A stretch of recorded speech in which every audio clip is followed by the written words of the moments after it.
वक्रतुंड महाकाय सूर्यकोटि समप्रभा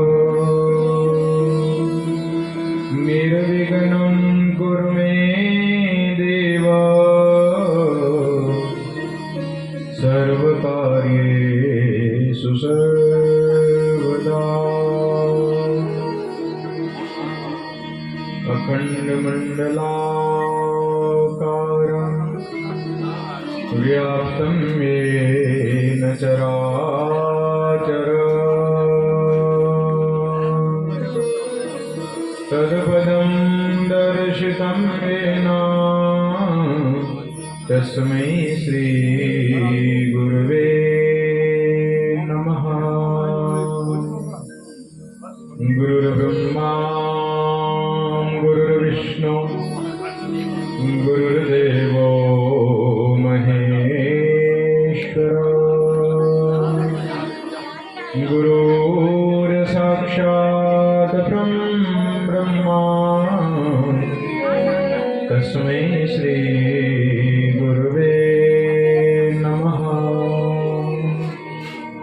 मुखं करोति वाचालं पंगुमलंघ्यते गिरिं यत्कृपातमहं वन्दे परमानन्दमाधव। ध्यानमूलं गुरुर्मूर्ति पूजमूलं गुरुर्पद मंत्रमूलं गुरुर्वाक्य मोक्षमूलं गुरुकृपा। वन्दे देव उमापतिं सुरगुरुं वन्दे जगत्कारणं वन्दे पन्नकभूषणं मृगधरा वन्दे पशूनां पतिं वन्दे सूर्यशशाङ्कवयनिनयनं वन्दे मुकुन्दः प्रियं वन्दे भक्तजनाश्रियं च वरदं वन्दे शिवं शङ्करं।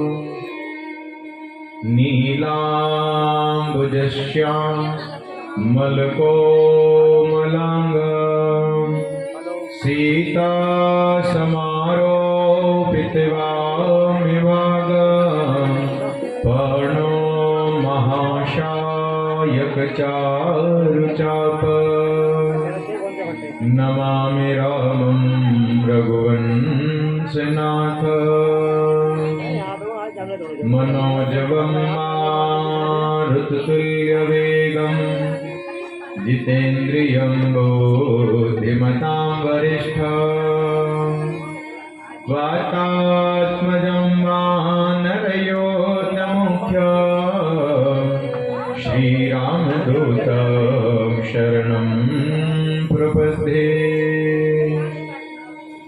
व्यासं व्यासकरं वन्दे मुनिं नारायणं स्वयं यत्प्राप्तकृपालोका लोकामुक्ता कलेगृहा। श्रीधरं श्रीधरं वन्दे श्रीधरेकपरायणं यस्य एव श्रीप्रसादेन श्रीधरयं प्रीतिः कृता। राधा भक्ति हरिज्ञानं ताभ्यं यच समन्विता तां श्रीभागवती गाथा वन्दे युगलरूपिणा। बंसी विभूषितकरा नवनीरलाभा पीताम्बरा दरुणबिम्बफलादरुष्ठा पूर्णेन्दुसुन्दरमुखा दरविन्द्रनेत्र कृष्णात् परं किमपि तत् तमहं न जाने नारायणं नमस्कृत्य नरं चैव नरोत्तमं देवीं सरस्वतीं व्यासं ततो जयमुदीरये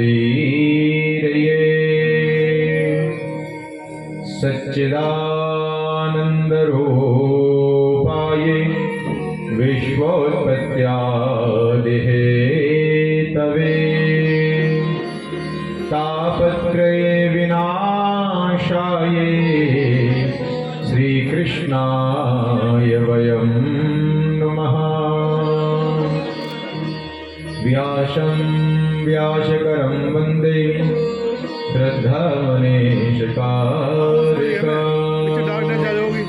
मङ्गलं भगवान् विष्णु मङ्गलं गरुडध्वज मङ्गलं पुण्डरीकाक्षाय मङ्गलाय तनूहरे मङ्गलाय तनूहरे बोलो सच्चिदानंद भगवान की जय। श्री राधा मेरी स्वामिनी मैं राधे तेरो दास जन्म जन्म मोहि दीजो श्री चरणन को वास। सब द्वारन को छोड़कर मैं आयो तेरे द्वार हे विश्वानु की लाडली निक मेरी ओर निहार बरसाने की राधिका नंद गाँव के हैं श्याम इनके चरणों में करूं कोटि कोटि प्रणाम कोटि कोटि प्रणाम। बिलवा के बिहारी लाल की जय भागवत भगवान की जय। परम मंगलमय श्रीमद् भागवत महापुराण परमहंस संहिता वैष्णव संतों का परम धर्म श्रीमद् भागवत उन आनंद कंद अनंत कोटि ब्रह्मांड नायक कुंज निकुंजेश्वर राधारमन बाधाहर वृंदावन चंद्र श्री वाल्मीकि बिहारी जी एवं पृष्ठभानुनंदिनी श्री राधा रानी की कृपा से हम सब बैठकर श्रीमद् भागवत सप्ताह श्रवण कर रहे हैं। बोले राधा रानी सरकार की जय। आइए चतुर्दिवस की कथा में प्रवेश से उपरांत श्री वाल्मीकि बिहारी जी के चरणों में नमन करते हुए राधा रानी सरकार के चरणों में नमन करते हुए अपनी जिह्वा को पवित्र करते हुए आइए प्रभु का नाम उच्चारण करें। बोले बाके बिहारी लाल की हे बाके बिहारी गिरधारी हो प्यार तुम्हारे चरणों में हे बाके बिहारी गिरधारी हो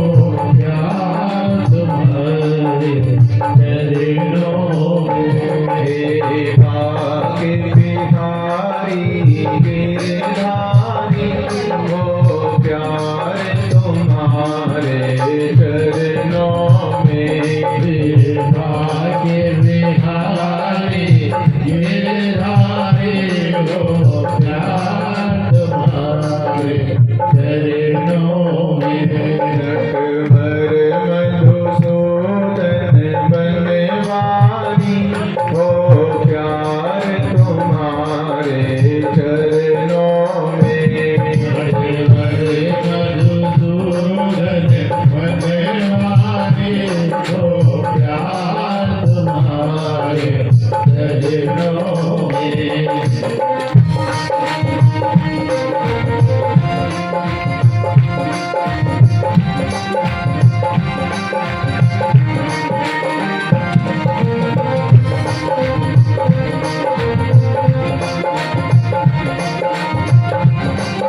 मेरे मंदिर में आ जाओ, नस नस में श्याम समा जाओ।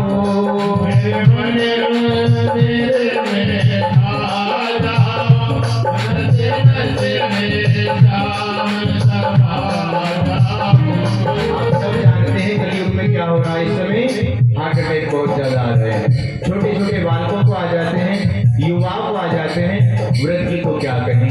तो भगवान बाके बिहारी से हम मिलकर क्या प्रार्थना करें, प्रभु ये जो नसें ब्लॉक हो जाती है तो अटैक आ जाता है, कि प्रभु ये नसें ब्लॉक ही मत हो, आप हमारे नस नस में आकर समा जाओ, ये ग्लूकोज हमको लगे ही नहीं। ऐसी मन में भगवान से प्रार्थना करते हैं। मेरे मन मंदिर में आ जाओ, नस नस में श्याम समा जाओ। मेरे मन मंदिर में आ जाओ, नस नस में श्याम समा जाओ। नस नस में श्याम समा जाओ। नस नस में श्याम समा जाओ। अब चरण कमल पर बलिहारी, हो प्यार तुम्हारे चरणों में। भाग्य बिहारी गिरधारी, हो प्यार तुम्हारे चरणों में। भाग्य बिहारी गिरधारी, हो प्यार तुम्हारे चरणों में। भाग्य बिहारी गिरधारी, हो प्यार तुम्हारे चरणों में। हो प्यार तुम्हारे चरणों में। हो प्यार तुम्हारे चरणों में। हो प्यार तुम्हारे चरणों में। हो प्यार तुम्हारे चरणों में। हो प्यार तुम्हारे चरणों में। बोले बाके बिहारी लाल की जय, राधा रानी सरकार की जय, वृषभानु दुलारी की जय, राधा रमन लाल की जय, पारदेश्वर भगवान की जय, शंकरेश्वर भगवान की जय, शाकुंभरी योग माया की जय, क्षेत्रपाल भगवान की जय, गुरुदेव भगवान की जय, सुखदेव भगवान की जय, व्यास जी महाराज की जय, तुलसाचे दरबार की जय, नारा जय जय श्री राधे, जय जय श्री राधे, जय जय श्री राधे श्याम।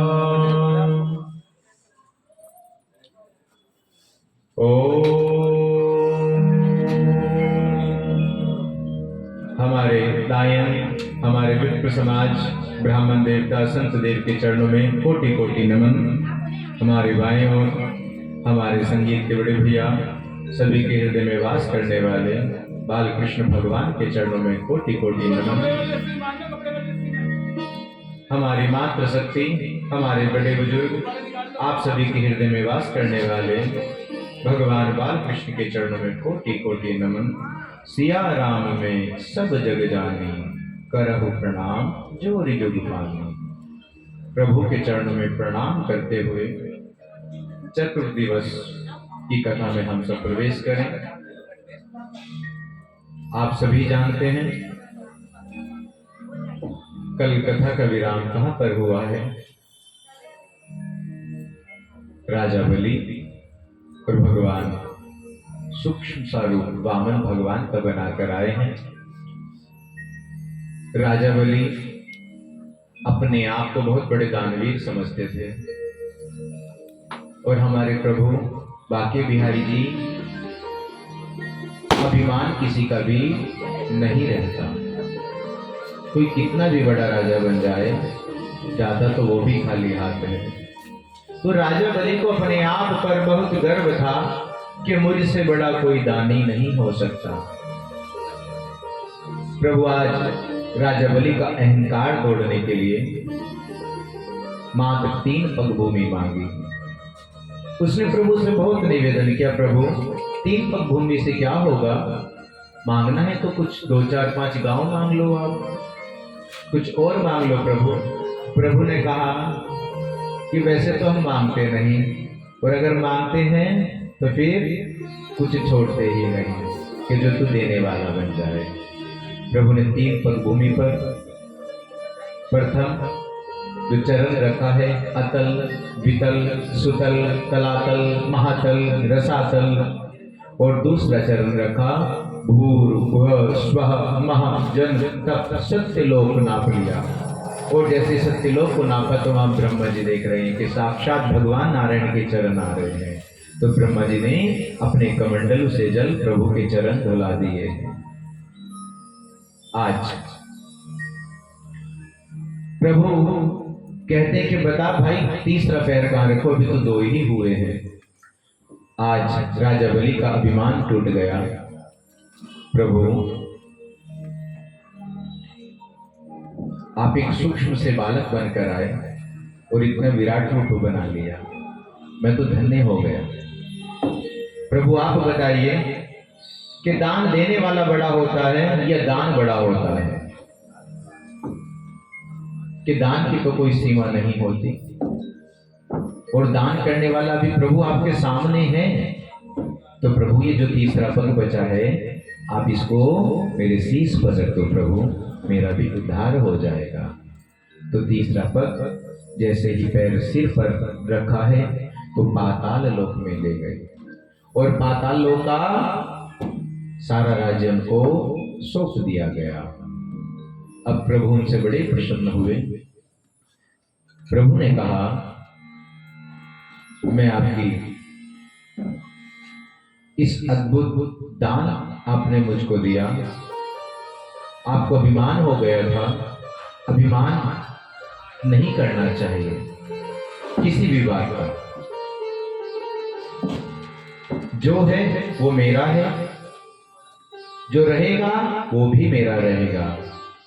आपका तो कुछ भी नहीं है, किस बात का तुम अभिमान करते हो?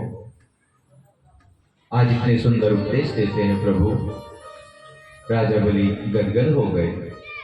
प्रभु ने कहा, मैं बड़ा प्रसन्न हूं, अब आप मुझसे कुछ मांगना चाहते हो तो मांग लो। प्रभु, क्या मांगे हम आपसे? प्रभु ने कहा, नहीं नहीं, मैं आपसे बड़ा प्रसन्न हूं, कुछ मांगना चाहते हो मांग लो। प्रभु, अगर कुछ देना ही चाहते हो, बस दिल में एक ही इच्छा है कि मैं आते जाते आपके दर्शन किया करूं। क्या मतलब है तुम्हारा? कि प्रभु, मैं जब भी बाहर निकलूं तब आपके दर्शन हो जाए, जब मैं घर में प्रवेश करूं तब भी आपके दर्शन हो जाए। प्रभु कहते हैं, क्या चौकीदार बनाना चाहते हो?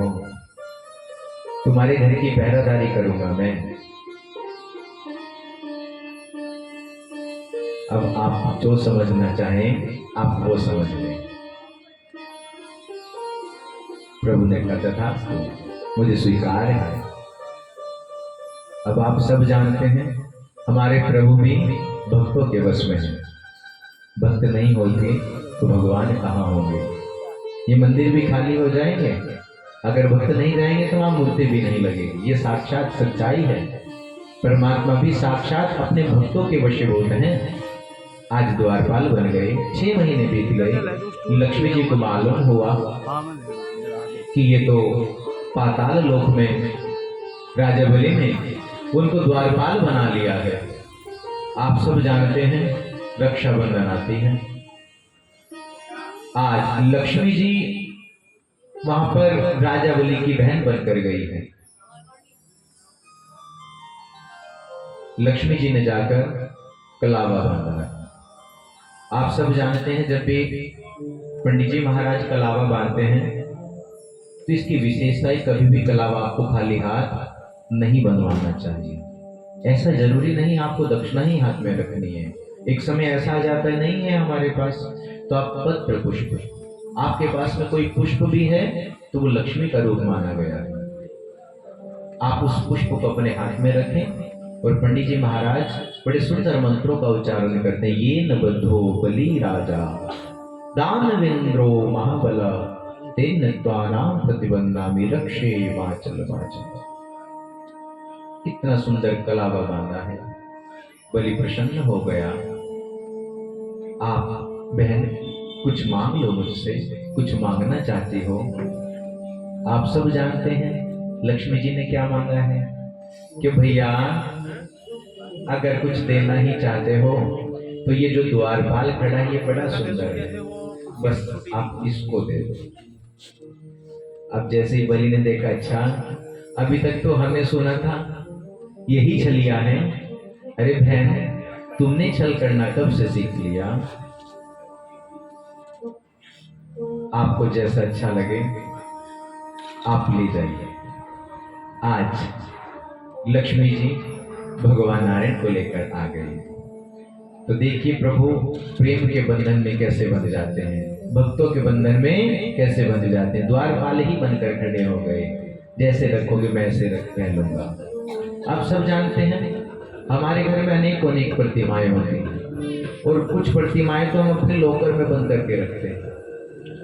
ठाकुर जी महाराज के मन में बहुत बार यह विचार आया, जब यशोमती मैया के यहाँ पर खेल रहे हैं, माँ यशोदा के यहाँ पर, तो कई बार ऐसा आपने देखा है कि एक मिट्टी की लीला आती है, भगवान ने मिट्टी खाई है, तो वहां पर पूरा ब्रह्मांड देख लिया उन्होंने। प्रभु ने सोचा कि अगर इनको पता चल गया मैं भगवान हूँ तो ये भी क्या करेंगे, अभी तो बड़ी सेवा करते हैं, ये भी मुझको किसी लोकर में बंद कर देंगे। आप भी करते हो ना, लोकर में गणेश जी लक्ष्मी जी रहने चाहिए ऐसा कहते हैं और उनको बंद कर देते हैं। हम तो आराम से सो रहे हैं, वो लोकर में बंद है। तो बड़ी सुंदर ये राजा बलि की कथा। कल आप सब जानते हैं गिरिराज भगवान आएंगे, बड़ा सुंदर उनको भोग लगाया जाएगा, 56 प्रकार के भोग होंगे और इंद्र देवता बहुत सारी वर्षा करने वाले हैं। उनको निमंत्रण पहले से ही चला गया है। हमारे पंडित जी महाराज, यज्ञाचार्य अमित जी सभी जगह निमंत्रण पत्र देकर आए, तो ना जाने इनको इंद्र भगवान कहाँ पर मिल गए, इनने उनको भी निमंत्रण पत्र दिया है। प्रथम दिन बिल्कुल समय के बिल्कुल पक्के हैं प्रभु, आप सब जानते हैं भली बात है। कि इंद्र भगवान समय के बिल्कुल पक्के हैं। जब शोभा यात्रा प्रारंभ होने का समय आया तो प्रभु ने कहा मैं भी आ गया हूं। पुष्पों की वर्षा, मंद मंद अमृत बरस रहा है, फुहार पड़ रही है। प्रभु ने प्रथम दिन में दर्शन दिए। आज फिर से भगवान किनका प्राकट्य होगा? सर्वप्रथम राम जी आएंगे और फिर हमारे ठाकुर लड्डू गोपाल जी महाराज। तो इंद्र भगवान ने कहा मैं तो अभी से डेरा लगा कर बैठ गया, कल को बुलाने की आवश्यकता ही नहीं है। और डरना मत, मैंने भगवान से क्षमा मांग ली थी, इसलिए मैं इतनी गरज के साथ में वर्षा को नहीं करूंगा। मैं तो केवल इस कथा को श्रवण करूंगा, आनंदमय इन भक्तों के ऊपर एक पुष्पों की वर्षा करूंगा कि इनके जीवन में कभी भी कोई संकट ना आए, कोई शरीर में कोई व्याधि हो, कोई कष्ट हो, कोई रोग हो, तो ये जो जल बरस रहा है साक्षात अमृत है, इनका सबका सब कष्ट दूर हो जाए। बोले बाकी बिहारी लाल की जय। बड़ा ही सुंदर राजा बलि का प्रसंग आपने कल भगवान वामन के रूप में आए। आगे चल के अष्टम स्कंद की गजेंद्र मोक्ष की कथा आती है। आप सभी जानते हैं गजेंद्र मोक्ष कौन है। ये गजेंद्र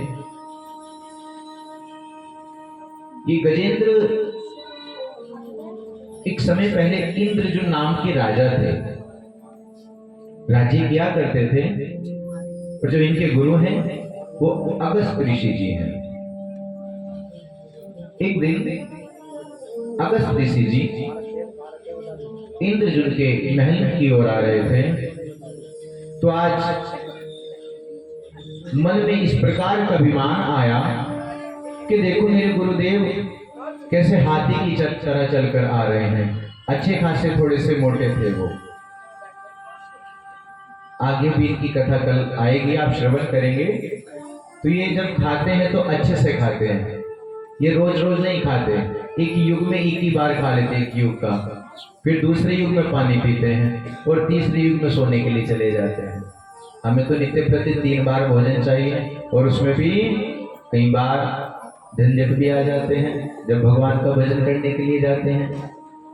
तो यहाँ पर जो ये भाव आया कि मेरे गुरु तो देखो ये हाथी की तरह चल रहे हैं। अगस्त ऋषि जी स्वयं ज्ञानी है। देखा रे ये मेरा शिष्य होकर मुझको हाथी बताता है, श्राप दे दिया, जा तू जाकर हाथी बन जा।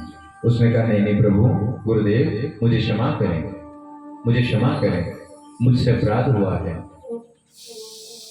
अब आप सबने देखा कि श्राप भी देते हैं और फिर उसके बाद आशीर्वाद भी दे देते हैं कि ठीक है अब श्राप दे दिया, वापस तो नहीं होगा, लेकिन तुम्हारा उद्धार साक्षात नारायण करेंगे, तुम्हारी रक्षा साक्षात नारायण करेंगे जब तुम हाथी के रूप में होगे।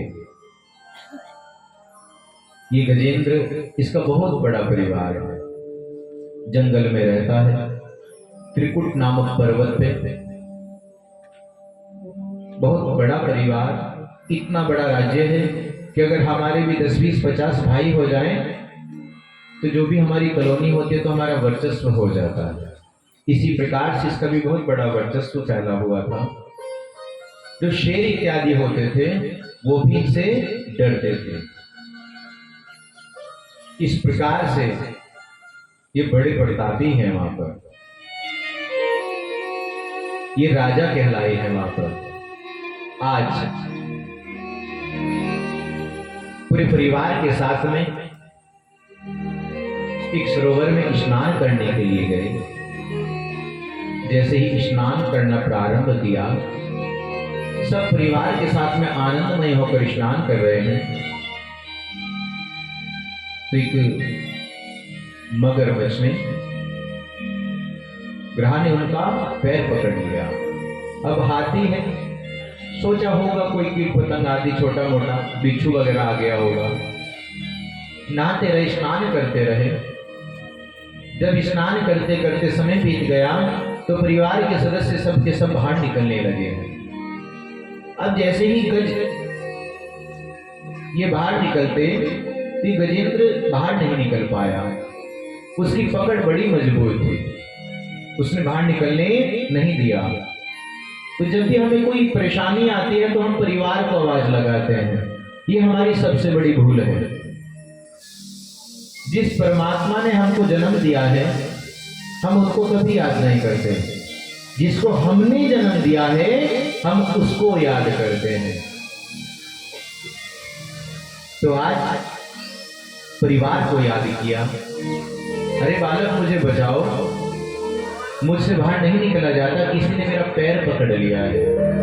तो परिवार के सदस्य ने सुंड में सुंड लगाकर बाहर खींचने की, लेकिन बाहर नहीं खींच पाए। ऐसे करते करते कहा जाता है कि 10 से 15 दिन बीते गए। अब परिवार के सबके दम टूटने लगे तो सब के सब परिवार के सदस्य इधर हो गए। तो धर्मपत्नी बड़ा प्रेम करती है, तो हथनी बड़ा प्रेम करती थी।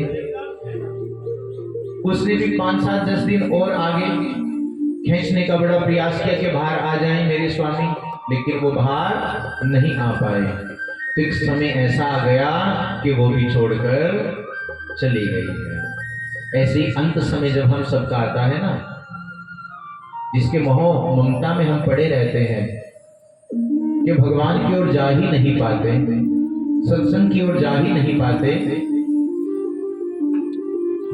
तो आज ये गजेंद्र भी देख रहा है कि धीरे धीरे मेरा इतना बड़ा वर्चस्व था और ये सब मुझे छोड़कर चले गए, मेरा कोई भी साथी नहीं है। तो आज जब समय बीतता चला गया तो जैसे ही गजेंद्र ने देखा अब मेरा कोई साथी नहीं है, तो आज वो मगरमच्छ उसने इतनी पकड़ मजबूत कर ली है कि अब तो वो अपनी ओर खींचना प्रारंभ कर दिया और अपनी ओर पकड़ना। जैसे आज अपनी ओर खींच रहा है तो गजेंद्र सोच रहे हैं अब कोई नहीं, अब कौन मेरी रक्षा करे। तो किसने रक्षा की है आप सब जानते हैं, जिसकी रक्षा कोई नहीं करता उसकी रक्षा कौन करता है, साक्षात हमारे नारायण करते हैं।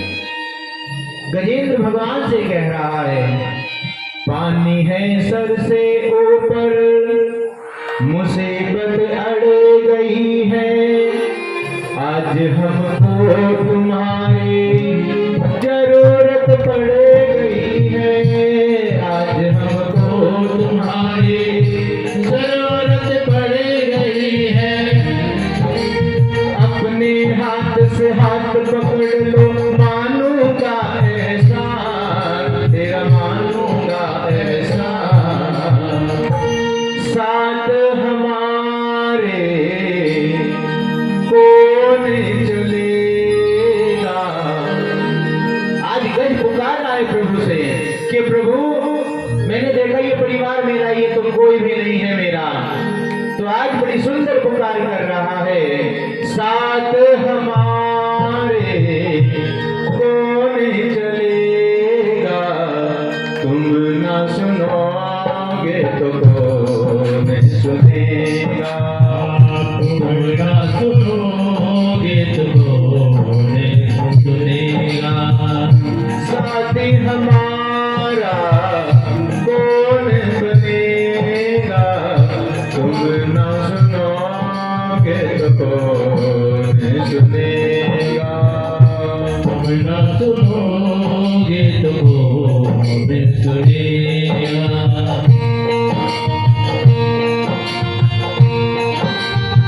बोलो नारायण भगवान की जय हो।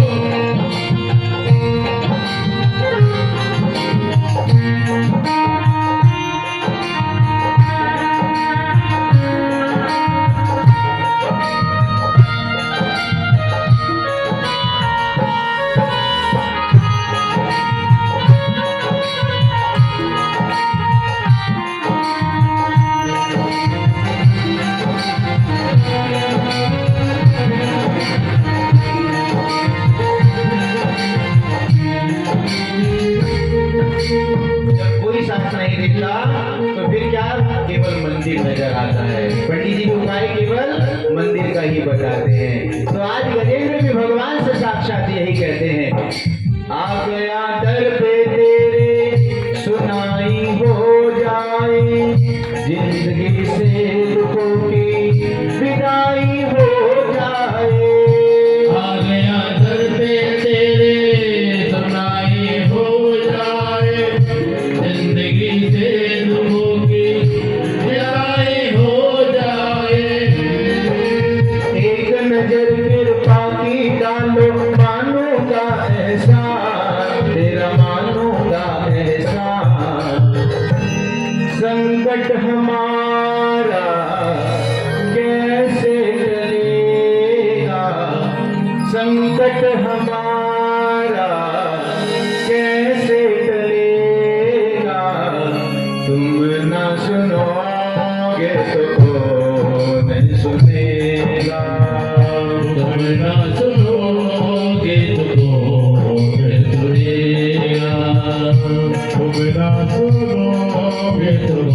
ने इतनी सुंदर पुकार की है कि मुझे भक्त पुकार रहा है। जैसे गरुड़ को कहा चलो भक्त के पास, तो देखा गरुड़ भी बड़ी धीमी गति दिख रही है। ऐसा कहा जाता है कि जितनी तेज हमारी गति मन की होती है, हम यहाँ बैठे बैठे दिल्ली और मुंबई भी चले जाते हैं, विदेश में भी चले जाते हैं, उससे भी तेज गति से भगवान अपने भक्त को बचाने के लिए आ गए। क्योंकि गजेंद्र के पास वही सरोवर में एक कमल का पुष्प सुंदर सा था। जब उसको देखा कि भगवान तो मुझे देख भी नहीं पाएंगे, तो वो कमल का पुष्प लेकर पुकार की कि प्रभु अब तो आप हो मेरे रक्षक। बस यही हमारे जीवन की भूल है, हम रक्षक आपस में एक दूसरे को मान लेते हैं। अवश्य है, आते तो हम एक दूसरे के काम है, अंश भी तो उस परमात्मा का है, लेकिन सबसे पहले हमें उस परमात्मा को याद करना चाहिए, उस प्रभु को हम सबको याद करना चाहिए। लेकिन हम क्या करते हैं, हम पहले अपने परिवार को याद करते हैं, फिर पड़ोसी को याद कर लेते हैं और फिर बाहर भी फोन कर देते हैं। जब देखते हैं कि कोई साथ नहीं देने वाला है, तब प्रभु याद आते हैं, तभी ब्राह्मण देवता भी याद आ जाते हैं। पंडित जी अब तो आप ही कोई उपाय बताइए। ब्राह्मणों सम्मुखम आसीत्, ब्राह्मणों के मुख में साक्षात भगवान नारायण, ऐसा कहा जाता है। भगवान नारायण कहते हैं किसको मेरी पूजा करनी, वो साक्षात ब्राह्मणों की पूजा करें। आप ब्राह्मणों का अनादर करते हैं तो साक्षात मेरा अनादर होता है। तो आपको अपने जीवन में कभी भी आपको मेरी याद आए तो संत महात्माओं के चरणों में पड़ जाओ, वो तुम्हारा कल्याण कर देंगे। बोले बाके बिहारी लाल की जय। तो ये मगरमच्छ का रूप जिसने बनाया है, ये हू और हा नाम के गंधर्व, ये प्रभु को हंसाने का काम करते हैं। कुछ न कुछ कार्य जोकर वाला काम करते हैं, करते रहते हैं। तो आज नारद जी जब सरोवर में स्नान कर रहे थे, तो वहां पर देखा गया कि इसने क्या किया, हो नाम के गंधर्व ने उनका पैर पकड़ लिया। नारद जी को बड़ा क्रोध आया। क्रोध भी जल्दी आ जाता है प्रभु को, तो क्रोध आ गया और भगवान ने कहा अरे ये क्या कर रहे हो तुम? महाराज मैं तो आपको हंसाने का काम कर रहा था। ये कोई हंसाने का काम है? मुझको डरा दिया तुमने। पैर पकड़ने का काम किसका होता है? वो तो मगरमच्छ का होता है। जा तुम मगरमच्छ बन जा। तो भगवान वो भी आज उनसे प्रार्थना की कि तेरा उद्धार भी नारायण करेंगे। तो आज भगवान नारायण ने उनका भी उद्धार किया है। गजेंद्र मोक्ष की कथा को हमने संक्षिप्त में बड़ी सुंदरता के साथ में सुना है। बोले बाके बिहारी लाल की जय। आइए आगे अजामिल की कथा आती है श्रीमद् भागवत में, नवम स्कंद। श्री अजामिल ये ब्राह्मण का बालक है, नित्य प्रति भगवान की सेवा करता, यज्ञ करता। लेकिन ये जो हमारी बुद्धि, ये तो हमारे वश में हम कभी कभी रह पाती है, लेकिन ये जो इंद्रियां है ये वश में नहीं रह पाती। कभी भी ये भटक जाती है, मन की तरह ये भी कभी भी भटक जाती है। जिसने इंद्रियों को वश में कर लिया उसने संसार को वश में कर लिया, और जिसके वश में ये नहीं है तो कुछ भी नहीं, वो अपने आप भी बंधा रहता है उन्हीं के चक्कर में। तो आज अजामिल प्रातःकालीन जंगल की ओर कुछ समीधा लेने के लिए गए हैं। जब समीधा तोड़ने लगे, एक सुंदर स्त्री वैश्या है, वो उसको देखा मोहित हो गए और मन ही मन में विचार कर रहे हैं ये मेरी धर्म पत्नी हो जाती, मैं इसको घर लेके चलता। वैश्या ने देखा रे ये मुझको इतनी देर से देख ही रहा है। पास जाकर बोली क्या घर संग लेकर चलोगे? अरे आपको कैसे पता मैं ऐसा सोच रहा हूं? मैं तो ऐसा ही सोच रहा हूं, आपको साथ में लेके चलूं, मैं चलने के लिए तैयार हूं। आज चल पड़ी है। अजामिल भी साथ में ले गया। विवाह हो गया है अजामिल का, बालक भी है। तो जब घर लेकर आए तो वैश्य ने कहा, ये कौन है? ये मेरी माता है, ये मेरे पिता है। ये कौन बैठी है? ये मेरी धर्मपत्नी है। और ये कौन है? ये बालक है। इन सबको बाहर निकालो तो मैं अंदर आऊं। अब इंद्रिया वश में नहीं है, क्या करें? ठीक है, आज ऐसी बुद्धि को भ्रमित कर दिया कि सबको घर से बाहर निकाल दिया और उसको अपने घर में रहने के लिए स्थान दे दिया। समय कुछ दिन बीते, कुछ ही दिन प्यारी प्यारी बातें होती हैं, उसके बाद तो जाओ कुछ करके लाओ। ऐसे नहीं बातों से हमारा पेट भरने वाला है, ये घर बातों से नहीं चलेगा। वो कुछ नहीं किया करते थे। आज उस वैश्य ने कहा, कुछ लेकर आओ, घर में कुछ भी अन्न नहीं है। कि मैंने तो आज तक कुछ नहीं किया, मैं क्या करूं? कि मुझे इस बात से कोई मतलब नहीं है। तुमने कुछ किया है या तुमने कुछ नहीं किया, मुझे इस बात से कोई मतलब नहीं। जाओ कुछ लेकर आओ मेरे लिए। कि क्या करूं मैं? मुख से निकल गया, चाहे चोरी करो तुम। अब कहते हैं ना, अच्छी बात तो समझ में नहीं आती। कहती अगर भगवान का भजन करो तो वहां तो मन लगता ही नहीं, लेकिन कह दिया जाओ चाहे चोरी कर लाओ, मुझे इस बात से कोई भी मतलब नहीं है। आज जब उनको कहा गया तो वो आज प्रथम चोरी के लिए निकल पड़ा है। जब प्रथम चोरी की, वो बड़ी आनंदमयी चोरी हो गई। कुछ धन को चुरा कर ले आया, उस धन से कुछ अन्न भी ले आए। ऐसे करते करते अब एक चोरी की नहीं पकड़ा गया, दो चोरी की नहीं पकड़ा गया, अब धीरे धीरे वो तो उसकी आदत पक गई। अब वो बहुत बड़ा चोर बन गया। अब सारे ग्राम वासियों को पता चल गया कि अजामिल तो बहुत बड़ा चोर है, ये तो कुछ भी चुरा लेता है, किसी को डरा धमका के कुछ भी ले लेता है। आज सभी ग्रामवासियों को पता चल गया, अपने गांव तो बाहर दूसरे गांव में भी जाकर चोरी करने लगा, इतना बड़ा चोर बन गया। हम भगवान का भजन अगर कभी जाने या अनजाने में ले लेते हैं तो परमात्मा जानते हैं कि भाव तो इसने कभी मेरा भजन किया है, इसलिए परमात्मा बड़े दयालु हैं। परमात्मा बड़े ही दयालु हैं हमारे। तो आज कुछ संत महात्मा उसकी गांव की ओर चले आ रहे हैं। जैसे ही गांव की ओर चले आए तो कहा, यहाँ किसी ब्राह्मण का घर है। तो चार बालक वहां पर खड़े हैं। कुछ बालक भी ऐसे होते हैं, शरारती कहते हैं उन्हें। कभी कभी वो किसी का भी ऐसी बात कह देते कि हाँ हाँ महाराज, यहाँ पर एक ब्राह्मण का घर है, वो बहुत बड़ा दानी है। कि क्या नाम है उसका, कहाँ उसका घर है, कैसे उसके घर पे जाएं हम, आप हमें बताएं। कि महाराज उसका नाम है अजामिल, और आप इधर से जाइए, चौथा मकान उसी का है। आप संत महात्मा जी चले आए।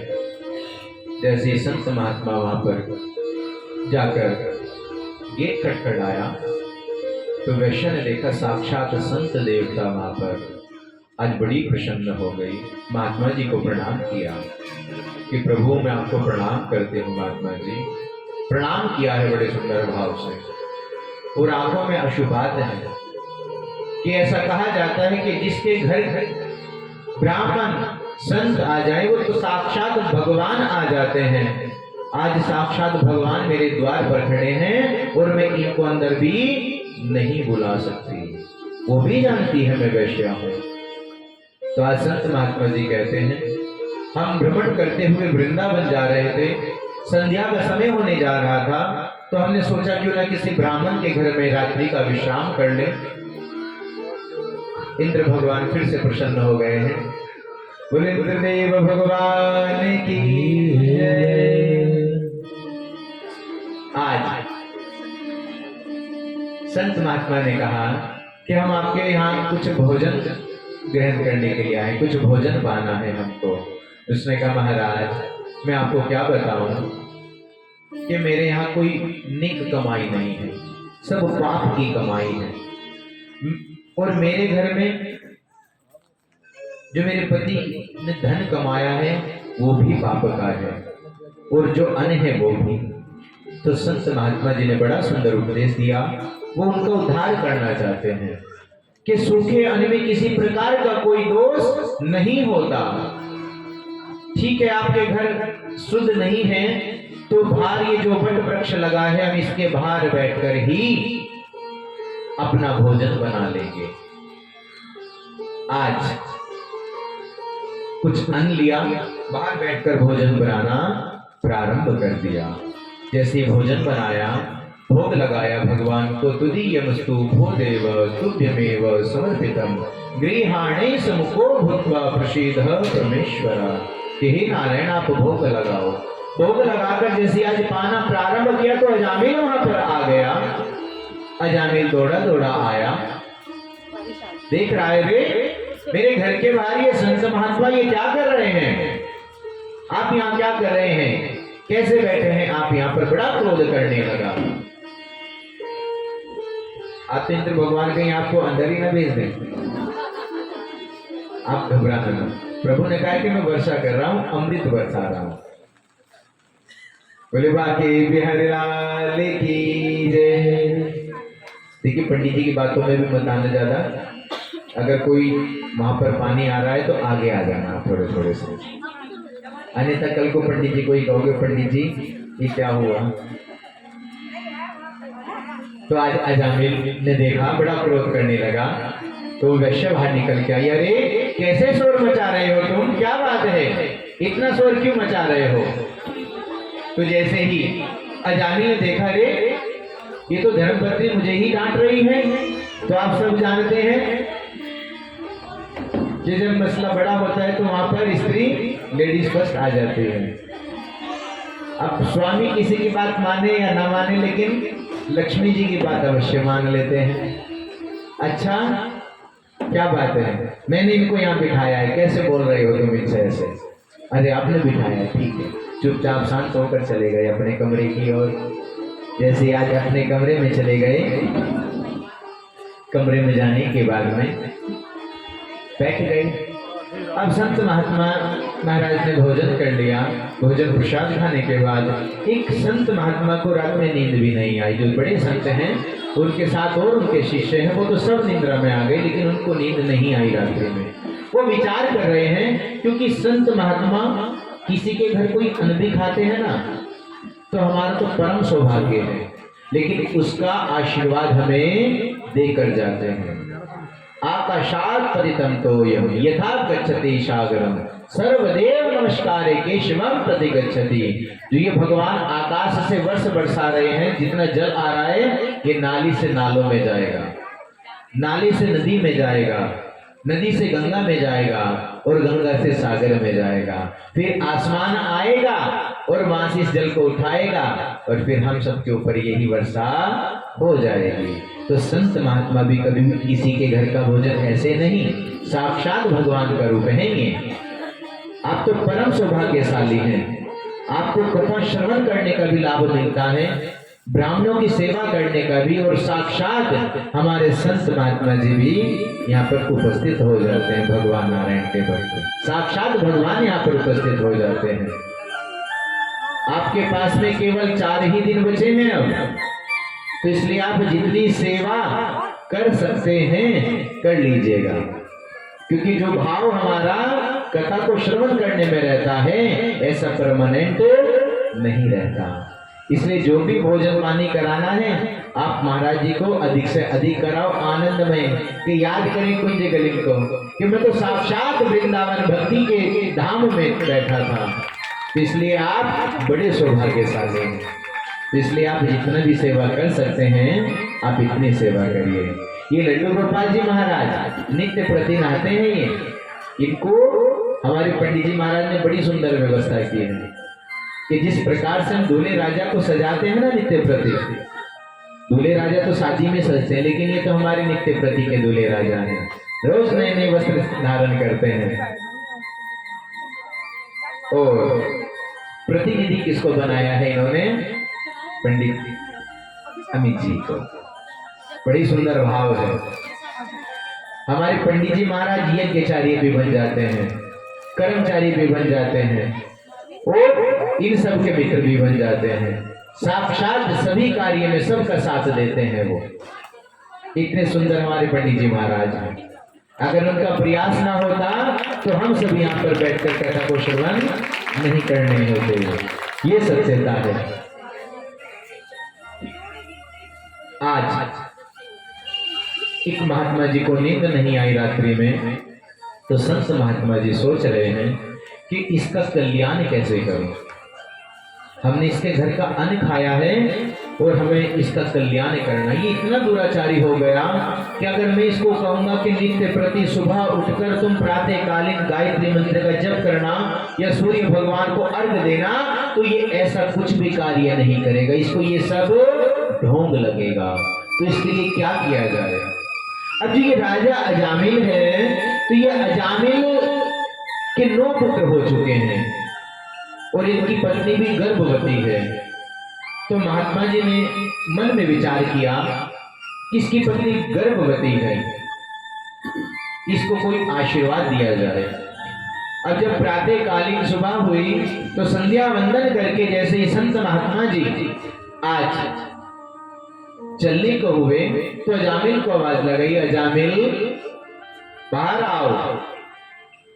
अब धर्मपत्नी ने उनको शांत किया था, कैसे बोल सकते हैं ऊंची आवाज में। शांत होकर आए, हाँ जी बताइए क्या कहना है। हमने आपके घर भोजन किया है और ऐसा कहा जाता है कि कभी भी आप भगवान को भोग लगाएं या ब्राह्मण को लगाएं, संत महात्मा को भोजन खिलाएं, तो कभी भी खाली नहीं कराना चाहिए। कुछ ना कुछ अपनी ओर से जो भी पत्र पुष्प कुछ दक्षिणा आपसे बने आपको दे देनी चाहिए। अब तो बड़ा क्रोध आ गया है। इतना क्रोध आया जामिल को, बस आगे नहीं बोलना बाप।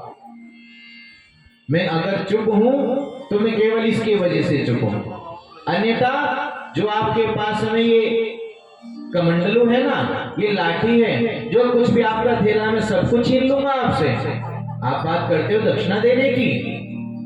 अरे संत महात्मा ने कहा दक्षिणा करते लक्ष्मी नहीं होती, धनी नहीं होता है कि धनी देना चाहिए। जिसका जैसा भाव होता है वो ऐसा दान कर सकता है। आपका भाव है, आप छोटे से हैं, आप एक सिक्का दे सकते हैं, 1 रुपया दे सकते हैं, वो भी नहीं कि पुष्प दे सकते हैं कि पंडित जी ये तुलसी पत्र है, आप इसको स्वीकार करें। और हमारे पास भगवान ने हमें बहुत सारी संपत्ति दी है, तो आप स्वर्ण का दान, भूमि दान, गौ दान, दक्षिणा का दान, वस्त्रों का दान, अनेकों प्रकार के दान हैं। दान की कोई भी गिनती नहीं की जा सकती है। और हम अगर सोचें कि दान की तो अभी उम्र पड़ी है और अभी तो जोड़ ले, कोड़ी कोड़ी माया जोड़ी, जोड़ रखी बर्तन में। पहले बैंक बैलेंस नहीं, बैंक नहीं थे, तो क्या करते थे वो, क्या करते थे, केवल धरती में गाड़ देते थे और हंडी में रख देते थे। कुछ समय बाद याद आया वो तो माया ही सरक गई है आगे। लोग ना तो दान किया ना अपने पास गई वो माया।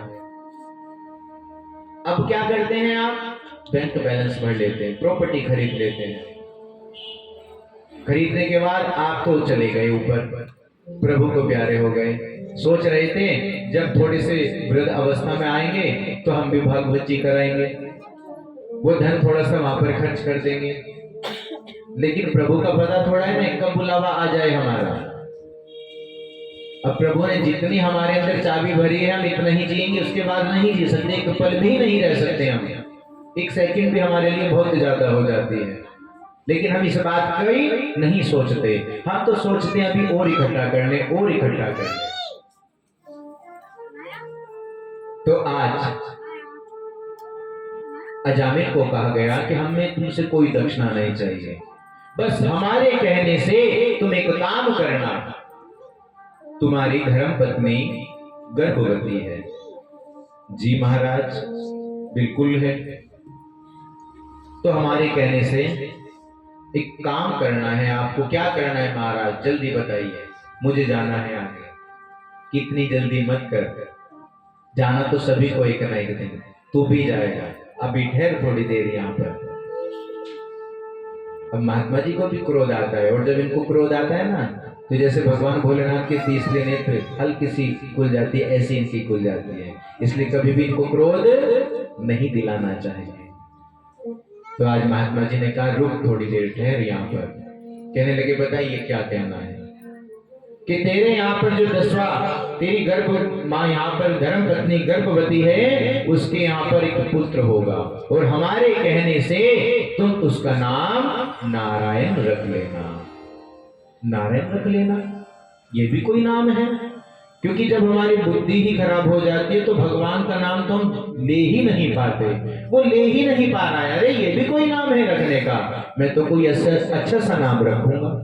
अब पंडित जी महाराज पंचांग में देख के कोई नाम बता दें तो हम क्या कहते हैं, नहीं नहीं हम तो गूगल पर सर्च करेंगे। गूगल जल्दी बताओ बिटिया हुई है लड़की के सुंदर सुंदर नाम बताओ। आप भी करते हैं ऐसा या नहीं करते हैं? जिसका अर्थ ही नहीं है वो नाम हम रख लेते हैं, बाद में हमें इसके लिए पछताना होता है।